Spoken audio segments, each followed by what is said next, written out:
అందరికీ నమస్కారం. మన సాంప్రదాయంలో సూర్య భగవానుడికి అత్యంత ఇష్టమైన రోజు, ఆరోగ్యాన్ని ప్రసాదించే పండుగ రథసప్తమి. మాఘమాసంలో శుక్లపక్ష సప్తమి తిథి నాడు జరుపుకునే ఈ పండుగను సూర్య జయంతి అని కూడా పిలుస్తారు. అసలు ఈ రథసప్తమి వెనుక ఉన్న కథ ఏమిటి? ఆ రోజున చిక్కుడు ఆకులు, జిల్లేడు ఆకులతో స్నానం ఎందుకు చేయాలి? సూర్యుడికి ఏ ప్రసాదం పెట్టాలి? ఇలాంటి ఎన్నో ఆసక్తికరమైన విషయాలను ఈరోజు మన వీడియోలో వివరంగా తెలుసుకుందాం. రథసప్తమి అంటే సూర్యుడు తన ఉత్తరాయణ యాత్రలో భాగంగా తన రథాన్ని మలుపు తిప్పుతాడు. పురాణాల ప్రకారం ఈరోజే సూర్యభగవానుడు కశ్యప ప్రజాపతి మరియు అదితి దంపతులకు జన్మించాడు. అందుకే దీనిని సూర్య జయంతి అని కూడా అంటారు. లోకానికి వెలుగునిచ్చే సూర్యుడు ఉదయించిన రోజే ఈ సూర్య సప్తమి. పూర్వం కాంబోజా దేశాన్ని యశోధర్ముడు అనే రాజు పాలించేవాడు. అతనికి సంతానం కలిగిన ఆ కుమారుడు ఎప్పుడూ అనారోగ్యంతో బాధపడేవాడు. తన కుమారుడి వ్యాధి నివారణ కోసం రాజు ఒక గొప్ప మహర్షిని అడిగితే ఆ మహర్షి ఇలా చెప్పాడు: రాజా, నీ కుమారుడు పూర్వజన్మలో ఒక లోబి. వాడు ఏ దాన ధర్మాలు చేయలేదు. కానీ ఒకరోజు ఒక పేదవాడు రథసప్తమి నాడు సూర్యుడిని ఎలా పూజించాలో అడిగినప్పుడు వాడు ఆ పద్ధతిని చెప్పాడు. ఆ పుణ్యం వల్లే ఈ జన్మలో రాజకుమారుడిగా పుట్టాడు. కానీ వాడు ఆచరించలేదు కాబట్టి రోగగ్రస్తుడయ్యాడు. ఇప్పుడు అతనితో రథసప్తమి వ్రతం చేయించు, ఆరోగ్యం సిద్ధిస్తుంది అని చెప్పాడు. రాజు తన కుమారుడితో ఆ వ్రతాన్ని చేయించగా అతను సంపూర్ణ ఆరోగ్యవంతుడయ్యాడు. అందుకే రథసప్తమిని ఆరోగ్య సప్తమి అని కూడా అంటారు. రథసప్తమి అనగానే మనకు గుర్తొచ్చేది జిల్లేడు ఆకులు. ఈరోజు స్నానం చేసేటప్పుడు కొన్ని నియమాలు పాటించాలి.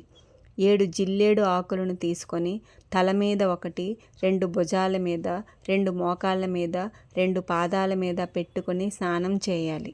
జిల్లేడు ఆకులలో గణపతి నివసిస్తాడని, అలాగే సూర్యునికి ఎంతో ఇష్టమైనవని నమ్మకం. శాస్త్రీయంగా చూస్తే జిల్లేడు ఆకులలో ఉండే రసాయనాలు చర్మ వ్యాధులను నివారించి శరీరానికి రోగనిరోధక శక్తిని ఇస్తాయి.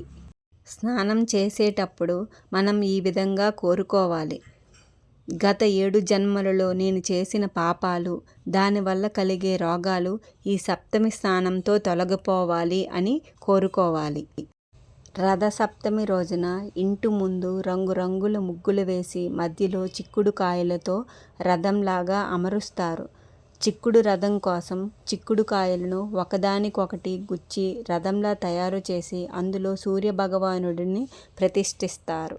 ఈ రోజున ఎర్రటి పూలతో సూర్యుడిని పూజించడం విశేషం. సాధ్యమైన వారు 12 సార్లు సూర్య నమస్కారాలు చేయడం వల్ల శారీరక, మానసిక దృఢత్వం లభిస్తుంది. రథసప్తమి రోజున నివేదన చేసే ప్రసాదంలో ఒక ప్రత్యేకత ఉంది. ముఖ్యంగా చిక్కుడు ఆకులపై పరమాన్నాన్ని ఉంచి సూర్యుడికి నైవేద్యంగా సమర్పిస్తారు. వీలైతే ఆవు పిడకల మీద వండిన ప్రసాదం మరింత శ్రేష్టం.